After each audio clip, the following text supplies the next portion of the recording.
کہ وہ جو نبی السلام کی عمر 25 سال تھی، پھر آپ کا نکاح ہوا، پھر آپ کی بیٹی یوں ہوئی تو 4 بیٹیاں ہو نہیں سکتیں، پھر ان کا نکاح کیسے ہو گیا فلاں، ایک لمبی وہ ایک منطق جھاڑتا ہے۔ اس کا بھی جواب ہے، وہ ساری گفتگو جھوٹ پر مبنی ہے، لیکن ٹائم اتنا نہیں ہے۔ ایک ہی بات میں آپ کو کہہ دیتا ہوں، آپ اپنے دل پر ہاتھ رکھ کے بتائیں، تمہارا رب کہتا ہے یا ایھا النبی قل لازواجک و بناتک، میرا پیغمبر اپنی بیویوں کو بھی رب کا حکم پردے کا سنا دو، میرے نبی اپنی بیٹیوں کو بھی سنا دو۔ بنات 3 بیٹیوں سے اوپر کے، 3 اور 3 سے اوپر پہ لفظ بنات استعمال ہوتا ہے، اس سے پہلے نہیں۔ تو جب اللہ فرما رہے ہیں کہ اپنی بیٹیوں کو، جس کو میرا رب 3 سے اوپر زیادہ بیٹیوں کا ذکر کر رہا ہے، اور احادیث میں 4 بیٹیاں آتی ہیں، جب قرآن کہہ رہا ہے وہ بیٹیاں تھیں، تو اس بدبخت کی جو سیدنا صدیق پہ بھونکتا ہو، اس کی منطق کیا حیثیت ہے؟ قرآن کے مقابلے میں اس کی باتیں سننے پہ اچھا ہاں یہ بالکل بالکل اچھا یہ تھا، اچھا ہائے، پھر تو رب کا قرآن گیا نا، پھر رب پہ قرآن بھی کیا ایمان ہے۔ وہ پتہ کیا کہتے ہیں نہیں وہ نبی صلی اللہ علیہ وسلم کی بیٹیاں تو نہیں تھیں، ویسے تھی تو کسی اور کی بیٹیاں، ان کو کہا گیا نبی کی بیٹیاں۔ وہ حضرت خدیجہ کے وہ کہتے ہیں پہلے شوہر میں سے تھی، جھوٹ بولتے ہیں، وہ نبی کی بیٹیاں نہیں تھیں، رب کو پتہ نہیں تھا کہ نبی کی بیٹیاں نہیں ہیں۔ اچھا پھر کل کو تم یہ بھی کہہ دو کہ قل ازواجک سے مراد بھی یہ ہے کہ معاذ اللہ نبی کی نہیں بیویاں، کیسی بات کر لو گے؟ اللہ کے قرآن کو خود بدلتے نہیں، قرآن کو بدل دیتے ہیں۔ تو اللہ کی کتاب میں لفظ بنات آیا ہے، پیغمبر کی بیٹی ہیں، 4 بیٹیاں ہیں، بڑی بیٹی ابو العاص بن ربیع کے گھر میں ہے رضی اللہ عنہ، 2 بیٹی سیدنا عثمان کے گھر میں ہے رضی اللہ عنہ، اور ایک بیٹی آپ کی سب سے چھوٹی چہیتی بیٹی سیدہ فاطمہ رضی اللہ تعالی عنہا، جنت کی عورتوں کی سردار سیدنا علی کی بیوی ہے۔ سب سے محبت ایمان ہمارا لازم ہے۔ یہ سوال ہے کہ حدیث میں جو بعض لوگ کہتے ہیں کہ بیت ایک طرح تو ان کے لفظ نبی اسلام نے استعمال کیے ہیں، مبالغہ کی جو حدیث ہے اس کے وضاحت کرتے ہیں کہ مبالغہ میں سے اسلام نے حضرت علی، فاطمہ، حسن اور حسین کو کیوں بلایا؟ یہ ایک بڑا پروپیگنڈا کیا جاتا ہے کہ یہ اگر نبی کی اور بیٹیاں تھیں تو جب عیسائیوں کے ساتھ مباہلہ ہوا تھا، یہ آپ کے علم میں ہونا چاہیے، عیسائیوں نے کہا کہ اگر آپ اللہ کے سچے نبی ہیں تو پھر آپ آئیں ہمارے ساتھ مباہلہ یہ ہوتا ہے کہ آپ اپنی گھر کی خواتین کو، بچوں کو لے کر آ جائیں اور آپ آ کر پھر اللہ کے ہاں کھڑے ہو کے آپ بھی بد دعا اس پر کریں جو جھوٹا ہے، اور وہ بد دعا آپ پر کرے اللہ کے سامنے کہ یا اللہ اگر میں سچا ہوں تو اس بدبخت پر اللہ اپنا عذاب نازل فرما، وہ کہ اللہ اس پہ نازل فرما، اور پھر اللہ کا عذاب جس پر آئے گا وہ جھوٹا ہوگا۔ یہ مبالغہ کہا جاتا ہے اس کو کہ آپ اللہ سے ایک دوسرے کے بارے میں بد دعا کریں۔ تو انہوں نے کہا کہ آئیں پھر اگر آپ حق پر ہیں تو آئیے پھر مبالغہ کرتے ہیں۔ فقل انہوں نے نبی صلی اللہ علیہ وسلم فرمایا تعالوا، ٹھیک ہے آؤ، ندعو ابناءنا و ابناءکم و نساءنا و نساءکم و انفسنا و انفسکم، تم بھی اپنی بیوی بچے لے آؤ، عورتیں لے آؤ، ہم بھی لے آتے ہیں، اور پھر اللہ کے سامنے مبالغہ کرتے ہیں۔ اب وہ کہتے ہیں کہ نبی صلی اللہ علیہ وسلم نے حضرت علی کو، فاطمہ کو، حسنین کو لیا اور کہنے لگے ہم آ گئے تم بھی آؤ۔ یہ اگلی بات جھوٹ ہے، مباہلہ عملاً نہیں ہوا، مباہلہ عملاً نہیں ہوا، گفتگو ہوئی، اللہ کے نبی نے ان کو چیلنج کر دیا، انہوں نے جا کے مشورہ کیا اور کہا اللہ کی قسم یہ چہرہ نبوت جھوٹا نہیں ہے، اگر ہم آئے تو برباد ہو جائیں گے۔ وہ آئے ہی نہیں، اور نبی اپنی فیملی کو لے کر وہاں گئے ہی نہیں۔ یہ جھوٹ ہے نا، لے کر چلے گئے، ایسی کوئی بات نہیں۔ یہ سبائیت کا، رافض کا پروپیگنڈا ہے۔ کوئی صحیح روایت دنیا میں کسی بندے کے پاس ہو وہ لا کر پیش کرے، ایسی کوئی بات نہیں۔ تو یہ جو لفظ کہا جاتا ہے نا، ہاں یہ بات صحیح ہے، رسول اللہ صلی اللہ علیہ وسلم نے اپنی چادر میں اپنی سیدنا حسین کو، حسن کو، حضرت علی کو، فاطمہ کو لیا اور چادر اپنے ڈالی، کہا اللہم ہؤلاء اہل بیت اللہ، یہ میرے اہل بیت ہیں۔ تو اللہ کے قرآن نے نبی کی بیویوں کو اہل بیت کہا، اللہ کے نبی کی زبان نے اپنی بیویوں کو اہل بیت کہا، اللہ کے نبی کی زبان نے حسنین کو اہل بیت کہا۔ ہمارا قرآن پر بھی ایمان، نبی کے فرمان پر بھی ایمان، ادھر چھوڑو تب کافر، نبی کا فرمان چھوڑو تب کافر۔ سوال ہے کہ یزید کے بارے میں ہماری سوچ کیا ہونی چاہیے کہ ہم صحابہ کی طرح یزید کا بھی دفاع کر سکتے ہیں؟ یہ ایک سوال ہے، یہ اکثر لوگ بڑا پروپیگنڈا کرتے ہیں کہ جی امیر معاویہ رضی اللہ تعالیٰ عنہ کی احادیث میں کوئی فضیلت نہیں ہے، تو بھائی میں نے آپ کے سامنے ابھی صحیح بخاری سے حدیث پیش کی ہے.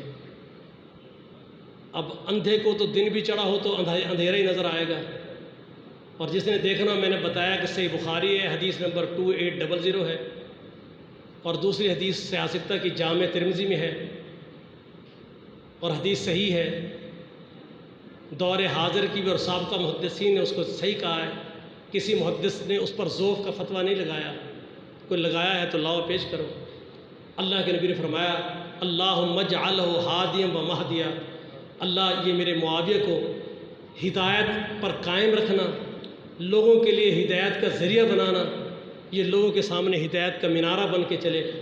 میرے نبی نے دعا کی ہے. اب پتہ کیا کہتے ہیں؟ اللہ تو معاف کہتے ہیں. جی یہ تو دعا تھی نا، یہ تھوڑا قبول ہوئی ہے. اللہ کے نبی کی دعا، اللہ کے نبی کی دعا. سعد بن ابی وقاص رضی اللہ عنہ کو میرے نبی نے فرمایا اللہ یہ میرا سعد میرا ماموں ہے. فرمایا کسی کے پاس ہے ایسا ماموں تو لاؤ، یہ اشرف بشر میں سے ہے. فرمایا یا اللہ یہ سعد تجھ سے جو مانگے جب بھی مانگے اللہ قبول کر لینا. پورے صحابہ ڈرتے تھے، کبھی کوئی بات ہوتی سعد کو تو فوراً کہتے نہیں نہیں نہیں ہمارے لیے کوئی بد دعا نہ کر دینا، تمہاری بات تو رب کے ہاں رائے گاہ نہیں جائے. نبی کی دعا قبول نہیں ہوئی. کیسی باتیں کرتے ہیں ایمان. اور آج بات ذہن میں کر لیں، صحابہ کے بارے میں بدگمانی کرتے کرتے نبی کو نہیں چھوڑ پاؤ گے، اہل بیت کو نہیں چھوڑ پاؤ گے. قرآن بھی تم سے جائے گا، نبی بھی تم سے جائے گا، اللہ کے نبی پر بھی ایمان نہیں رہے گا.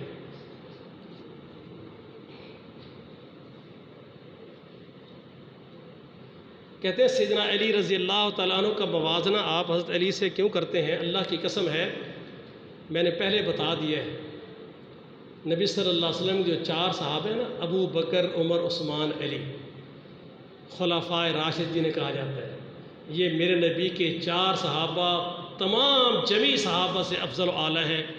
یہ احادیث صحیحہ سے یہ بات ثابت ہے. اس کا یہ معنی نہیں ہے، اس کا یہ معنی نہیں ہے کہ ابو ذر غفاری جنتی نہیں ہے. ان 4 کا یہ معنی نہیں ہے کہ اور صحابہ جنتی نہیں ہیں. میرے پیغمبر کے سارے صحابہ جنتی ہیں. اور ایک بات اور بھی ذہن میں رکھنا، یہ جملہ یاد کر کے جاؤ، صحابہ معیار حق ہے. بعض لوگ کہتے ہیں جی یہ آپ نے کیسے بات کر دی؟ پہلے بات سننا، صحابی کا لفظ میں نے نہیں کہا، صحابہ معیار حق ہے. اگر میرے نبی کے صحابہ میں آپس میں کوئی اختلاف رائے ہو جائے جو کہ نیک نیتی پر مبنی ہوتا ہے. ابھی آپ نے ایک ساتھی کی گفتگو سنی تھی، اللہ کے نبی صلی اللہ علیہ وسلم کی حدیث ہے کہ کوئی بندہ دین کے فہم میں اللہ کی رضا کو سامنے رکھ کے اپنے فہم سے کتاب و سنت کے علم سے بات کر دے، اگر اس میں خطا بھی ہو جائے تب بھی اس کو اللہ ایک اجر دیتا ہے. تو صحابہ میں اجتہادی فہم کا اختلاف ہوتا تھا، ذاتیات کا، خواہش نفسانی کا نہیں. اس کے لیے تو ان کی پاکیزگیاں رب کے قرآن میں موجود ہیں. تو اس لیے یہ ہے کہ اللہ کے نبی جو صحابہ تھے یہ 4 اعلیٰ ہیں. سیدنا علی بہت اعلیٰ مرتبے والے ہیں، لیکن امیر معاویہ رضی اللہ تعالیٰ عنہ کے جنتی ہونے میں شک کرنا یہ بھی سب سے بڑی بدبختی ہے. کون سا سوال ہے؟ یزید کے بارے میں ہماری سوچ کیا ہونی چاہیے کہ صحابہ کی طرح یزید کا دفاع بھی کر سکتے؟ ٹھیک ہے، یہ ایک سوال ہے کہ وہ کہتے ہیں جی مرزا محمد علی انجینئر جو آج کل میڈیا پہ بیٹھا ہے، شیعت کا رافضہ کا ایجنٹ ہے، وہ کبھی سنیوں کی محبت کی باتیں کرتا ہے، کبھی رفع دین کی باتیں کر کے اہل حدیثوں کو اپنے ساتھ لے لیتا ہے، کبھی بریلیوں کی باتیں کر کے ان کو ساتھ ملاتا ہے، اور وہ ایک نیا دین لے کے بیٹھا ہوا ہے. وہ کہتا ہے کہ حضرت علی رضی اللہ تعالیٰ عنہ جب خلیفہ ہیں تو ان کی اطاعت کا حکم جو ہے وہ اللہ نے دیا ہے، تو امیر معاویہ کو اطاعت کیوں نہیں کی؟ یہ بات ذہن نشین کر لیں. سیدنا امیر معاویہ رضی اللہ تعالیٰ نے سیدنا علی کی خلافت میں کبھی خلافت کا دعویٰ نہیں کیا، کبھی نہیں کہا میں خلیفہ ہوں، کبھی نہیں کہا مجھے خلافت چاہیے، کبھی نہیں کہا. اب یہ بتاؤ اگر انہیں خلیفہ نہ مانتے تو ان سے یہ کیوں کہتے کہ عثمان کے قاتلوں کو سزا دو؟ کیوں کہتے؟ اگر آج کہیں قتل ہو جائے تو آپ اگر جا کر A C D C road block کرتے ہو، ڈی پی او آتا ہے، سارے کیا کہتے ہو؟ نہیں، قاتل پکڑو، قاتل پکڑو. اور سیدنا علی امیر معاویہ نے اور حضرت طلحہ زبیر نے کیا کہا تھا؟ تھوڑا عرصہ گزرا تھا جب جھوٹی افواہ آئی کہ عثمان شہید کر دیے گئے ہیں، اللہ کے نبی نے بیعت نہیں لی تھی کہ عثمان کے خون کا بدلہ لیں گے، نہیں لی تھی بیعت۔ اگر لی تھی تو رب نے کیا کہا تھا کہ درخت کے نیچے بیٹھ کے آپ کے ہاتھ پہ جو سیدنا عثمان کے خون کے قصاص پر بیعت کر رہے تھے، اللہ ان سب سے راضی ہو چکا ہے۔ انہیں تو وہ عہد اپنے نبی سے کیا وہ صحابہ کو یاد تھا، اس میں طلحہ تھے، زبیر تھے اور صحابہ تھے، سب کو یاد تھا ہم نے نبی کے ہاتھ پہ عثمان کے خون کے انتقام لینے کا عزم کیا تھا، آج کیسے پیچھے ہٹ جائے؟ وہ سیدنا علی سے خون عثمان کا مطالبہ کر رہے تھے، اور مطالبہ جس سے کیا جاتا ہے وہ خلیفہ ہوتا ہے تبھی کیا جاتا ہے۔ تو یہ نہیں ہے کہ انہوں نے خلیفہ نہیں مانا، خلیفہ مانا ہے، خلافت سے انکار نہیں کیا۔ اختلاف رائے تھا کہ عثمان کے قاتلوں کو پکڑو، وہ میرے چچا زاد ہیں، میرے خاندان ہیں، اور اللہ کے پیغمبر کے دوہرے داماد ہیں، مظلوم قتل کیا گیا ہے، قاتل دندناتے پھر رہے ہیں، یہ بدماش اگر آج ان کو نہ روکا گیا کل کو اور نقصان کریں گے۔ پھر وہی تھے جنہوں نے حضرت علی کو بھی شہید کیا۔ کون تھے وہ؟ وہی تھے۔ حضرت علی کو شہید کرنے والے کو مکہ مدینے سے آئے تھے، جیسے چودھری عبدالواحد صاحب بتا رہے تھے، وہی کوفے کے تھے، وہ بھی جو خارجی تھے جنہوں نے شہید کیا تھا ان کو۔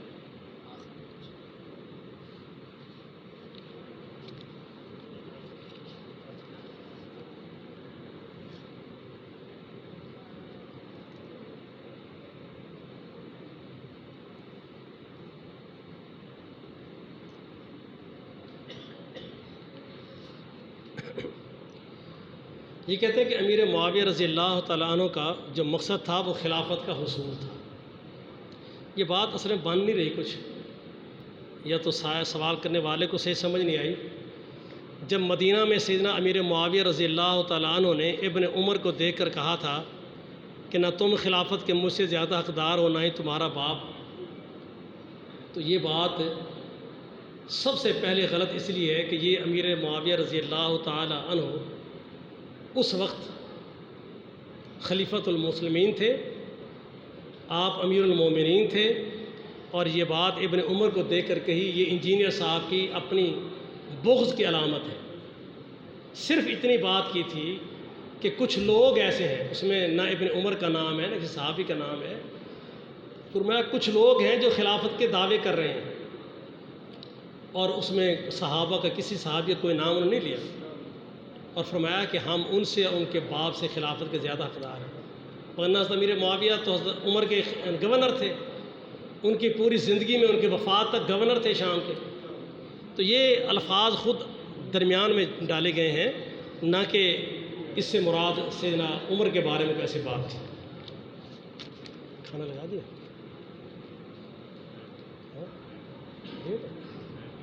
لگاؤ کھانا جو چٹنگ۔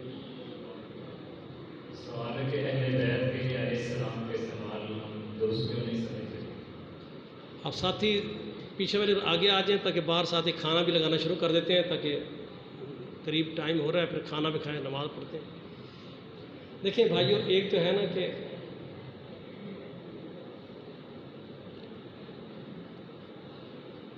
کتاب و سنت میں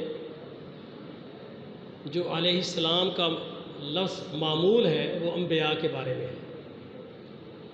اگر آپ اصحاب پیغمبر میں سے، اہل بیت پیغمبر میں سے کس کو علیہ السلام کہہ دیں تو یہ جملہ کوئی غیر شرعی نہیں ہے، لیکن ایک بات آپ نے ذہن میں، سیدنا حسین رضی اللہ تعالیٰ عنہ کو میں نے ایک دیوبندی دور میں ایک بہت بڑے دیوبندیوں کے عالم تھے، سید نور الحسن بخاری، بہت بڑے عالم تھے ملتان کے، اور اپنے دیوبند کے اندر بڑے بڑے علماء ان کے علم کی بہت قدر کرتے تھے۔ ان کی دو کتابیں بھی میرے سامنے بڑی معروف آئی تھیں، ایک توحید اور شرک کی حقیقت۔ توحید اتنے پیارے انداز میں لکھی کہ شاید آج کے دیوبندیوں کو بھی وہ گوارا نہ ہو، اور نبی و صدیق ایک کتاب بھی لکھی۔ وہ کہنے لگے اپنی تقریر میں کہ سیدنا علی کو، سیدنا حسین کو، سیدنا حسن کو امام نہ کہا کرو۔ تو میں اس وقت میٹرک کا یا ایف اے کا اسٹوڈنٹ تھا، تو مجھے ان کی یہ بات سمجھ نہیں آئی کہ کیسے نہ کہیں، امام تو ہیں وہ۔ ان کا آپ کو ان کو امام نہیں کہنا۔ اب آ کر ان کی یہ بات سمجھ آئی کہ جس معاشرے میں آپ رہ رہے ہیں، خاص کر وہ رافضیت، وہ سبائیت، ان کے نزدیک 12 امام ائمہ معصومین ہیں۔ جیسے نبی معصوم ہوتا ہے، وہ ایسے ہی سیدنا علی کو، حسن کو، سیدنا حسین کو رضی اللہ عنہ، سیدنا زین العابدین ہو گئے، سیدنا محمد باقر ہو گئے، سیدنا جعفر، سب ہمارے سردار ہیں، آنکھوں کے تارے ہیں۔ ان شخصیات کو وہ نبیوں کی طرح معصوم کہتے ہیں۔ وہ علیہ السلام اس کو کہتے ہیں جو معصوم ہو۔ ان کے نزدیک علیہ السلام وہ ہوتا ہے جو معصوم ہو۔ اب وہ سیدنا علی کو علیہ السلام کہتے ہیں، ان کا معنی یہ معصوم ہے۔ سیدنا حسین کو علیہ السلام کہتے ہیں، ان کا معنی یہ معصوم ہے۔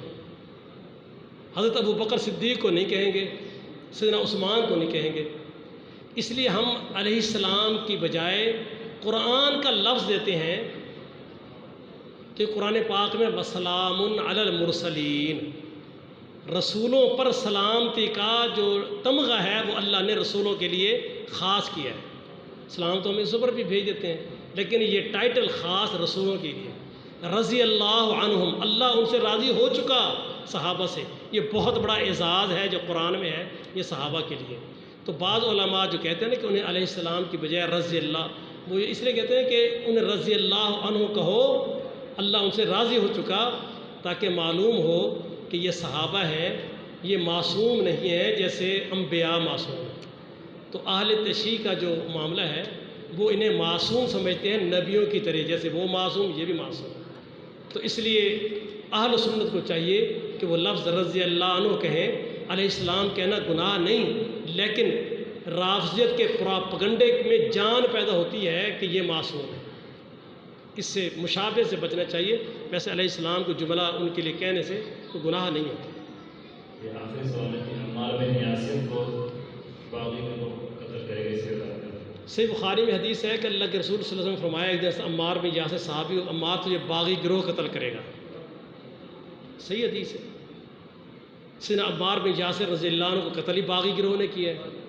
اب سوال یہاں پر یہ ہے، وہ کہتے ہیں کہ امیر معاویہ رضی اللہ تعالی عنہ کے لشکر کے لوگوں نے قتل کیا۔ اب بات کو سمجھنا ہے آپ نے، یہاں پر امیر معاویہ نے قتل نہیں کیا، یہ بات ذہن میں رکھنا۔ قتل کس نے کیا ہے؟ عمار بن یاسر رضی اللہ عنہ کو جو شہید کیا ہے وہ حضرت علی امیر معاویہ کے لشکر میں سے کسی لشکریوں نے شہید کر دیا۔ ٹھیک ہے، ہو گیا۔ اب جنہوں نے شہید کیا انہیں کیا کہتے ہو تم؟ ہم ان سے پوچھتے ہیں تم کہتے کیا ہو؟ یہ بدبخت کہیں گے ابھی میں نے جواب دے، میں الزام سمجھا رہا ہوں، بھئی کیا کہتے ہو کہ وہ جہنمی ہے؟ چلو جی تمہاری بات مانے، یا مصنف ابن ابی شیبہ میں صحیح سند کے ساتھ سیدنا علی کا فتویٰ سن لیں۔ یہ مرزا جہلمی نے بھی اپنے پمفلٹ میں جو وہ لکھتا ہے اس میں لکھا ہے، صحیح سند کے ساتھ جملہ ہے، سیدنا علی رضی اللہ عنہ نے فتویٰ جاری کیا، فرمایا جو مقتول ہوئے ہیں ہماری طرف سے، جو ہماری طرف سے لوگ قتل ہوئے ہیں وہ، اور جو قتل ہوئے ہیں ہمارے ہاتھوں معاویہ کی طرف سے رضی اللہ عنہ، یہ دونوں کے مقتول اللہ کی جنت میں ہیں۔ بات سمجھ آ رہی ہے آپ؟ بھئی سیدنا علی رضی اللہ عنہ فرماتے ہیں ایک میں اور ایک معاویہ رضی اللہ عنہ، ہمارا معاملہ چھوڑ دو اور رب کے حضور ہے، کیونکہ وہ بھی اپنے گروہ کے لیڈر تھے، یہ اپنے گروہ کے لیڈر تھے۔ یہ بھی نہیں کہا، حالانکہ جنتی ہونے کے فیصلے تو میرے نبی علیہ السلام نے سیدنا علی کے بھی کیے ہیں، اور سیدنا معاویہ کے بارے میں میں نے حدیث صحیح بخاری سے بیان کی ہے۔ اس کے باوجود ایک عدل کا تقاضا تھا، فرما رہے تھے ہمارا جو اختلاف ہے اب یہ فیصلہ میرا اللہ کرے گا، لیکن جو ہماری دونوں طرف سے لوگ لڑتے ہوئے شہید ہو گئے ہیں، ادھر سے بھی ادھر سے بھی، یہ دونوں اللہ کی جنت میں ہوں گے۔ صحیح روایت ہے اور سیدنا علی کا فتویٰ ہے۔ اب سوال یہ پیدا ہوتا ہے کہ اگر انہوں نے سیدنا عمار بن یاسر کو شہید کیا، حضرت علی فرماتے وہ پھر بھی جنت میں جا رہے ہیں، تو پھر تمہیں کیا تکلیف ہے؟ اور دوسری بات، بعض لوگوں کا یہ موقف ہے، اس پر آ کر اختلاف ہے کہ سیدنا علی کو شہید کرنے والے سیدنا عثمان کے جو قاتل تھے، اصل تو وہ تھے جنہوں نے خلیفہ وقت سیدنا عثمان کے خلاف حکومت خلاف اٹھے اور عثمان کو شہید کر دیا۔ وہ ایک بڑی تعداد میں لوگ تھے جو سیدنا علی کے لشکر میں شامل تھے۔ بعض کہتے ہیں کہ انہوں نے حضرت عمار کو شہید کیا جو حضرت عثمان کے قاتل تھے، جو پکے باغی تھے۔ تو یہاں اگر اختلاف ہے کہ بعض کہتے ہیں ادھر سے قتل کرنے والے تھے، بعض کہتے ہیں ادھر سے، لیکن جب میرے اور آپ کے لیے کیا ہے کہ قتل وہ تو شہید ہو گئے، عمار بن یاسر جنت میں چلے گئے۔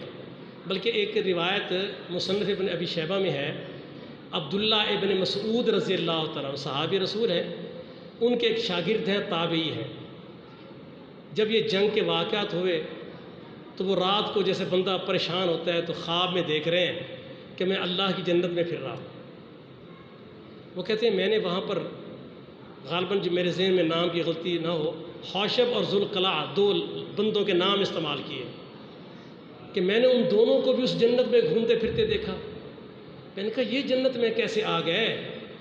یہ تو امیر معاویہ رضی اللہ تعالیٰ عنہ کے لشکر میں تھے اور جنگ لڑ رہے تھے، یہ کیسے آ گئے جنت میں؟ میں نے وہاں فرشتوں کو دیکھا، میں نے ان سے پوچھا کہ یہ تو اللہ کی جنت میں ہے۔ انہوں نے کہا ہاں یہ اللہ کی جنت میں ہے۔ میں نے کہا عمار بن یاسر، ان کا وہ اس سے آگے اللہ کی جنت میں، وہ بھی اللہ کی جنت میں ہے۔ میں نے پوچھا انہوں نے تو ایک دوسرے کو خود مارا ہے، لڑائی کی ہے، جنگ کی ہے، قتل کیا ہے۔ تو فرشتے کہنے لگے ہاں، اب ان کی زندگیوں کے اعمال رب کا تعلق اتنا تھا کہ جب یہ اللہ کے سامنے پیش ہوئے نا دونوں فریقین، تو اللہ تعالیٰ نے کو انہوں نے وسیع المغفرہ اور وسیع الرحمہ پایا، بہت زیادہ معاف کرنے والا، بہت زیادہ رحمت کرنے والا۔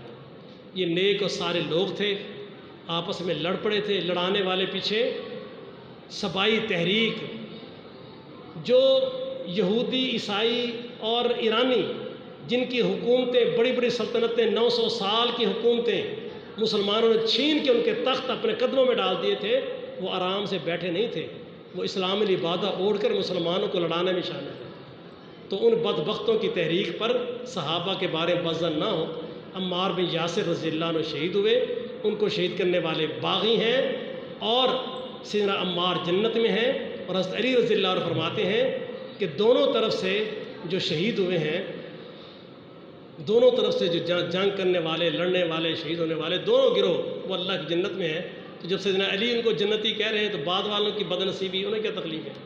جنت تو رب کی ہے بھائی۔ اس لیے آخری حدیث سنا کر میں بات کھانا لگا دیں۔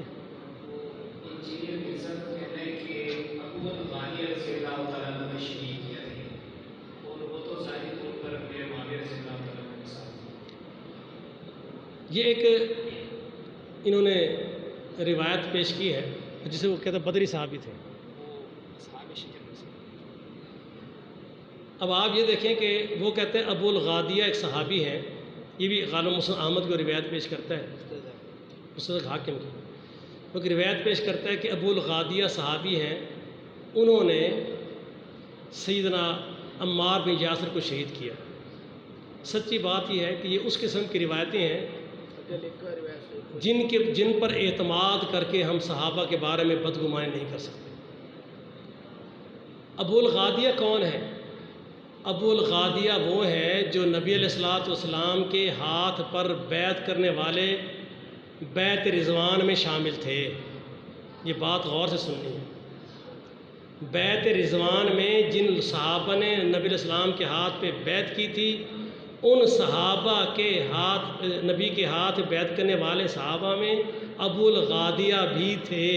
اور جب بیعت کر رہے تھے تو اللہ کیا فرما رہے تھے کہ لقد رضی اللہ عن المؤمنین اذ یبایعونک فیما شجر بینہم تحت الشجرۃ بینہم، اللہ ان سب سے راضی ہو چکا ہے جنہوں نے درخت کے نیچے آپ کے ہاتھ میں بیعت کی، فعلم ما فی قلوبہم، ان کی دلوں کی کیفیتیں اللہ جان چکا ہے۔ اور ساتھ نبی علیہ السلام کی حدیث ہے کہ جنہوں نے بیعت رضوان میں میرے ہاتھ پر بیعت کی تھی، یہ حدیث ابو داؤد میں صحیح حدیث ہے، نوٹ کر لیں، میرے ہاتھ پہ جنہوں نے بیعت کی تھی درخت کے نیچے صلح حدیبیہ میں جو صحابہ شامل تھے، ایک روایت میں 1400 ہے، ایک میں 1500 ہے، فرمایا ان میں سے کوئی ایک بھی ایسا نہیں جس کو جہنم کی آگ چھوئے بھی، کوئی ایک بھی ایسا نہیں جس کو جہنم کی آگ چھوئے، یہ سب جنت میں ہوں گے، جہنم کے قریب تک نہیں جائیں گے۔ تو بھائیو اللہ کا کتاب کہہ رہی ہے اللہ ان سے راضی ہے، تو ان باتوں سے آ کر آخر میں ایک نصیحت اللہ کے رسول کی لیتے جاؤ اللہ کے نبی نے فرمایا کہ 3 باتوں پر یہ سارے ساتھی غور سے سن لیں. آج کی گفتگو خلاصہ دے رہے ہیں. مرزا جیرمی جیسے بد نصیبوں کی باتیں، کوئی اور باتیں سن کر اللہ کے نبی نے فرمایا امت کو نصیحت کی ہے. فرمایا 3 باتوں پر اپنی زبانیں نہ کھولا کرو. اللہ کی تقدیر پر بحثیں نہ کیا کرو. اور یار میری تقدیر جے میں لکھا ہے، میں چوری کر لی، اس بیچارے نے قصور کیا ہے. جو تقدیر پہلے لکھا گیا ہے، میرے نبی نے نصیحت کی ہے تقدیر کے مسئلے پر اپنی زبانوں کو بند رکھو. دوسرا فرمایا یہ جو ستاروں پہ بیٹھ جاتے ہو نا، ستارے کیا کہتے ہیں، تیری مقدر میں کون ستارہ ہے، یہ سیارہ کیا کہتا ہے، تیرے ستارے گردش میں ہیں. میرے نبی نے فرمایا ستاروں کے معاملے پر بھی زبان بند رکھو، کوئی گفتگو نہیں کرو، کوئی ان پر ایمان نہیں رکھو. بلکہ ایک حدیث میں آتا ہے کہ کچھ لوگوں نے بارش کے بعد صبح کے دن کہا کہ رات بارش ہوئی ہے فلاں فلاں ستارے کی وجہ سے، فلاں فلاں ایسی وجہ سے، اور بعد نے کہا چھوڑو، ایمان ہونا چاہیے بس اللہ نے بارش بھیجی ہے. تو رسول اللہ صلی اللہ علیہ وسلم نے فرمایا کچھ لوگ رات اللہ پر ایمان لائے اور ستاروں سے کفر کیا، اور کچھ تھے جو ستاروں پر ایمان لا رہے تھے اللہ سے کفر کر رہے تھے. تو یہ جملے ایسے نہیں کہنے چاہیے. فرمایا 3 پر گفتگو نہیں کرنی. اگر آپ جنت میں جانا چاہتے ہو، ان اعمال سے اپنی زبانوں کو گناہوں سے بچنا چاہتے ہو، اللہ کے عذاب سے اپنی جان چھڑانا چاہتے ہو، تو ان 3 پر میرے نبی نے فرمایا گفتگو. طبرانی کی روایت ہے، صحیح روایت ہے، سلسلہ صحیحہ میں امام البانی نے لکھی ہے. ان 3 پر اپنی زبانیں روک رکھو. فرمایا جب ذکر آئے تقدیر کا تو چپ رہنا ہے، بحث نہیں کرنا. جب ذکر کو کرے ستاروں کر رہا ہے تم نے چپ رہنا ہے، بات نہیں کرنا. اور فرمایا جب میرے صحابہ کا ذکر شروع ہو جائے ان کی ذات میں گفتگو نہیں کرنی، زبانیں بند کرنی. اب یہ نصیحت یاد رہے گی. اللہ کے نبی کے صحابہ پر خیر کے جملے کہو، یہ زبانیں کسی کے پراپگنڈے میں آ کر اپنی آخرت برباد نہیں کرتی. اللہ تعالیٰ مجھے اور آپ کو اس لائق بنائے کہ ہم اللہ کی توحید، نبی الاسلام کی سنت، رسالت، ختم نبوت، حرمت اور اصحاب پیغمبر کی عظمت کا دفاع اپنے ایمان کا حصہ بنائیں. السلام علیکم. السلام علیکم ورحمۃ اللہ. دوست 6 کا گروپ بنا کے بیٹھتے ہیں. کھانا انشاءاللہ واقعی میں